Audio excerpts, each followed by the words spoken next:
Hello दोस्तों, स्वागत है आप सभी का आपके अपने यूट्यूब चैनल बी.एड लर्नर्स पर। दोस्तों, आज हम आपके लिए लेकर आए हैं final lesson plan for B Ed and BSTC, जिसका प्रकरण होने वाला है ग्लोबल वार्मिंग। तो आज का जो हमारा वीडियो होने वाला है वो ग्लोबल वार्मिंग पे होने वाला है।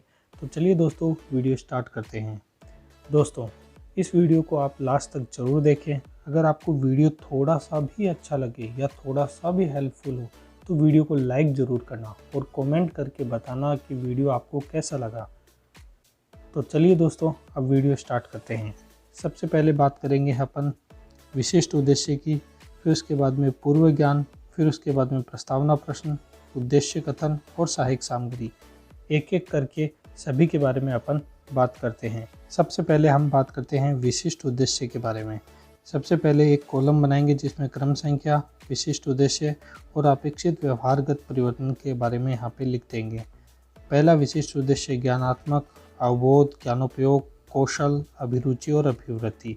इससे संबंधित हम दो पॉइंट लिख देंगे, जैसे विद्यार्थी ग्लोबल वार्मिंग के बारे में प्रत्यास्मरण करेंगे, प्रत्याभिज्ञान करेंगे। ये तो ज्ञानात्मक कौशल से संबंधित हो गया। अवबोध से संबंधित में लिख देंगे कि व्याख्यान कर सकेंगे और विभिन्न अंगों में अंतर कर सकेंगे। इस प्रकार से हम सारे के सारे पॉइंटों को यहाँ पर ग्लोबल वार्मिंग से अटैच करके लिख देंगे। फिर हमारा अगला बिंदु आता है पूर्व ज्ञान। पूर्व ज्ञान में हम लिखेंगे कि छात्र ग्लोबल वार्मिंग के बारे में सामान्य जानकारी रखते होंगे, कि बालकों को ग्लोबल वार्मिंग के बारे में पहले से ही सामान्य जानकारी होगी। फिर हमारा अगला बिंदु होगा प्रस्तावना प्रश्न। प्रस्तावना प्रश्न में हम बच्चों के पूर्व ज्ञान को नवीन ज्ञान से जोड़ने का प्रयास करेंगे और बच्चों से कुछ प्रश्न पूछेंगे जो उनके पूर्व ज्ञान से संबंधित होंगे और उससे हम अपने प्रकरण को निकलवाने का प्रयास करेंगे। जैसे पहला प्रश्न पूछेंगे कि सूर्य की सबसे हानिकारक किरणें कौन सी होती है, तो बच्चे आंसर दे देंगे पराबैंगनी किरणें। पराबैंगनी किरणों के कारण पृथ्वी की कौन सी परत का क्षय हो रहा है, तो बच्चे आंसर दे देंगे ओजोन परत का। ओजोन परत में छेद पृथ्वी पर कहाँ हुआ है, तो बच्चे आंसर दे देंगे ध्रुवों पर। ध्रुवों पर ग्लेशियर का पिघलना किस कारण से हो रहा है, तो बच्चे आंसर दे देंगे ग्लोबल वार्मिंग। अब हम बच्चों से पूछेंगे कि ग्लोबल वार्मिंग के बारे में आप क्या जानते हैं। ये बच्चों के लिए समस्यात्मक प्रश्न होगा और इसी समस्यात्मक प्रश्न से अपन अपने प्रकरण की शुरुआत करेंगे। उसके बाद अगला बिंदु आएगा उद्देश्य कथन। उद्देश्य कथन में हम बताएंगे कि बच्चों, आज हम ग्लोबल वार्मिंग के बारे में विस्तार पूर्वक चर्चा करेंगे। फिर सहायक सामग्री आएगी, जो भी हम पढ़ाने के दौरान यूज़ लेते हैं उनको सहायक सामग्री के तौर पर लिख देंगे, जैसे श्यामपट्ट, झाड़न, चौक, चार्ट, ईटीसी। इसके अलावा अगर आप और कोई भी सामग्री उपयोग में ले रहे हैं तो उसको भी यहाँ पर नोट डाउन कर दीजिए। अब हमारा अगला बिंदु होगा प्रस्तुतिकरण। प्रस्तुतिकरण में सबसे पहले शिक्षण बिंदु, फिर छात्राध्यापक छात्राध्यापिका क्रिया, फिर छात्र क्रिया, फिर विधि या प्रविधि, फिर श्यामपट्ट कार्य। यहाँ पर आप बीच में अपना भी कॉलम यूज़ कर सकते हैं। जैसे कोई सहायक सामग्री यूज़ करना चाहता है तो वो सहायक सामग्री का भी एक कॉलम बना सकता है, जिसमें उसने क्या क्या सहायक सामग्री यूज़ ली वो यहाँ पर लिख सकता है। अब हम शिक्षण बिंदु से संबंधित कुछ विकासात्मक प्रश्न पूछेंगे, जैसे कि पृथ्वी का तापमान नियंत्रण क्यों बढ़ रहा है, तो बच्चे आंसर देंगे ग्लोबल वार्मिंग के कारण। ग्लोबल वार्मिंग के बारे में आप क्या जानते हैं, तो ये बच्चों के लिए समस्यात्मक प्रश्न होगा। इस प्रकार का जो हमारी विधि व प्रविधि का यूज़ लिया, वहाँ पर हम अपन ने प्रश्नोत्तर प्रविधि का यूज़ लिया, प्रश्नोत्तर प्रविधि का यूज़ लिया। ठीक है। फिर उसके बाद में अगला जो हमारा बिंदु आ जाएगा वो छात्राध्यापक या छात्राध्यापिका कथन आ जाएगा। हम बच्चों को शिक्षण बिंदु से संबंधित जो कथन बता रहे हैं उसको अपन यहाँ पर नोट कर देंगे। जैसे धरती के वातावरण से तापमान में लगातार वृद्धि हो रही है, जिसे ग्लोबल वार्मिंग कहते हैं। दूसरे शब्दों में, जब वायुमंडल में CO2 की मात्रा बढ़ जाती है तो वायुमंडल के तापमान में बढ़ोतरी हो जाती है। तापमान में हुए इस बदलाव को ग्लोबल वार्मिंग कहा जाता है। ग्लोबल वार्मिंग के कारण तापमान के अलावा मौसम में भी आकस्मिक परिवर्तन होते हैं, जैसे सूखा, अत्यधिक बारिश आदि समस्याएं उत्पन्न हो रही है।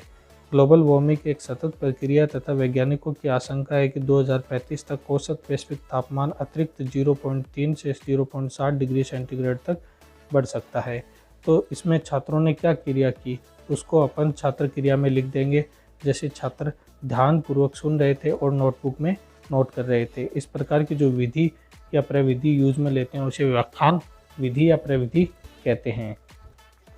अब अपन इस क्रिया के दौरान श्यामपट्ट को जिस प्रकार से यूज़ ले रहे थे, यहाँ पर अपन श्यामपट्ट चिपकाकर उसके ऊपर जो पॉइंट अपन ने बच्चों को बताया है उसको यहाँ पर नोट डाउन कर देंगे।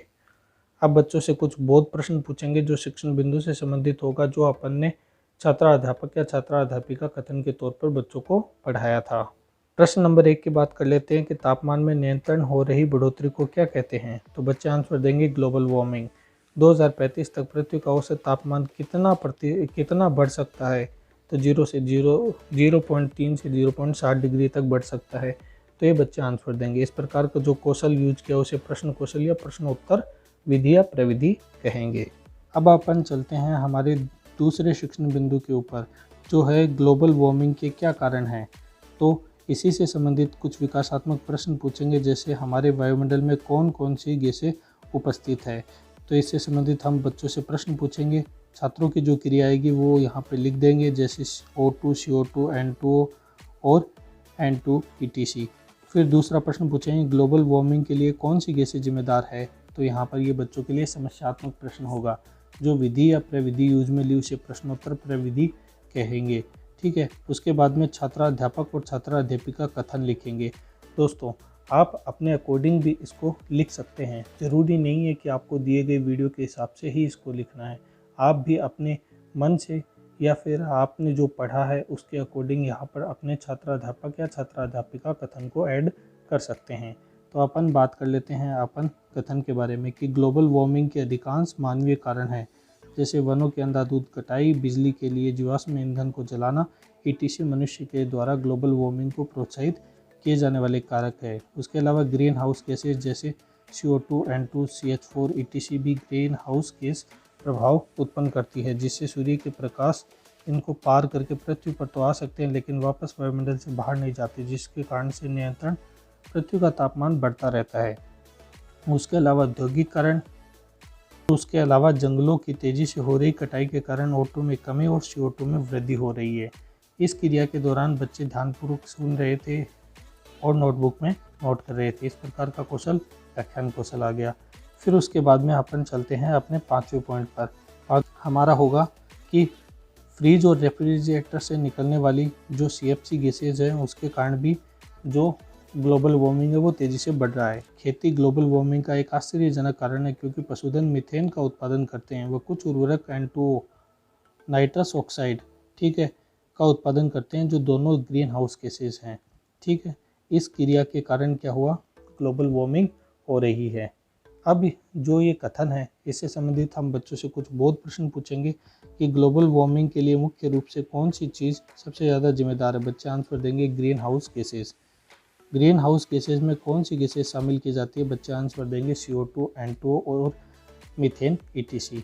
ये व्याख्यान कौशल हो गया, ये प्रश्नोत्तर प्रविधि हो गई। जो भी हमने यहाँ पर पढ़ाया है उसको श्यामपट्ट के माध्यम से हम प्रदर्शित कर देंगे। जैसे ग्लोबल वार्मिंग के क्या कारण थे, ग्रीन हाउस इफेक्ट में कौन कौन सी गैसें शामिल होती थी, इसको यहाँ पर श्यामपट्ट माध्यम से लिख देंगे। N2 उत्सर्जक उर्वरक के रूप में लिख देंगे। औद्योगिकीकरण और वनों की कटाई को यहाँ पर हम लिख देंगे। उसके बाद में हमारा तीसरा शिक्षण बिंदु होगा ग्लोबल वार्मिंग के प्रभाव और उसके क्या उपाय हैं। तो उसी से संबंधित हम कुछ बच्चों से विकासात्मक प्रश्न पूछेंगे, जैसे ग्रीन हाउस गैसों के कारण क्या क्रिया हो रही है। तो बच्चे आंसर देंगे कि पृथ्वी का तापमान नियंत्रण रूप से बढ़ रहा है।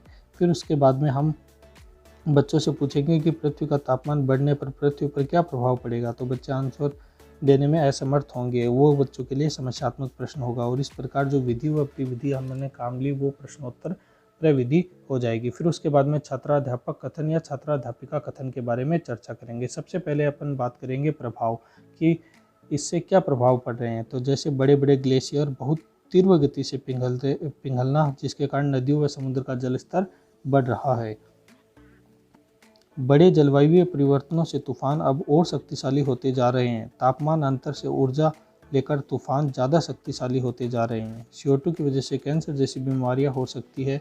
ग्लोबल वार्मिंग की वजह से रेगिस्तान का विस्तार होने से पशु पक्षियों की कई प्रजातियां विलुप्त हो रही है। उसके अलावा अपन उपाय के बारे में बात करेंगे कि हम क्या क्या उपाय कर सकते हैं। उपाय में वनारोपण को बढ़ाकर इसे नियंत्रित किया जा सकता है।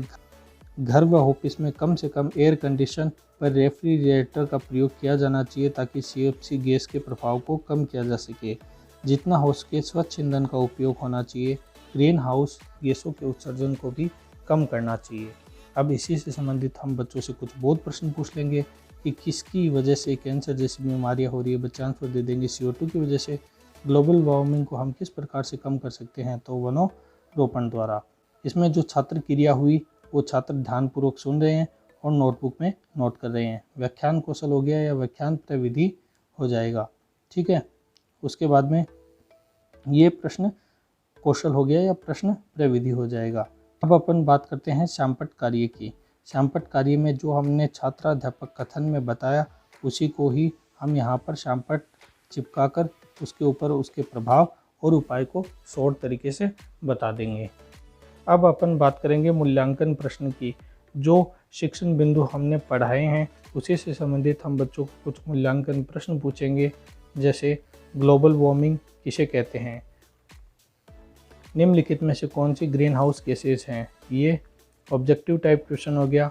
उसके बाद में ट्रू एंड फॉल्स से संबंधित बच्चों से प्रश्न पूछेंगे कि औद्योगिकरण ग्लोबल वार्मिंग का कारण नहीं है, ये सही कथन है या गलत कथन है। उसके अलावा ग्लोबल वार्मिंग से पृथ्वी का तापमान डैश रहा है, मतलब बढ़ रहा है या कम हो रहा है, वो बच्चों से प्रश्न पूछ लेंगे। ग्लोबल वार्मिंग को कम करने के कोई 2 उपाय बताएं, तो ये बच्चों से हम प्रश्न मूल्यांकन प्रश्न के तौर पर पूछ लेंगे। फिर हम बच्चों को गृह कार्य के लिए प्रश्न देंगे। जैसे ग्लोबल वार्मिंग के बारे में आप क्या जानते हैं, ग्लोबल वार्मिंग के कारण बताते हुए पड़ने वाले प्रभाव और रोकने के उपाय की विस्तृत व्याख्या कीजिए। तो ये गृह कार्य के तौर पे बच्चों का प्रश्न हो जाएगा। उसके बाद में हम मूल्यांकन करेंगे कि बच्चे ने किस प्रकार से इस टॉपिक के बारे में समझा है। आई होप दोस्तों आपको वीडियो अच्छा लगा होगा। अगर वीडियो अच्छा लगा तो वीडियो को लाइक कीजिए। साथ ही साथ इस चैनल को अभी तक आपने अगर सब्सक्राइब नहीं किया तो सब्सक्राइब भी ज़रूर कीजिए और अपने सारे B.Ed लर्नर्स दोस्तों को इस चैनल का लिंक भी शेयर कीजिए। मिलते हैं आपसे ऐसी ही वीडियो के साथ, तब तक के लिए जय हिंद, जय भारत।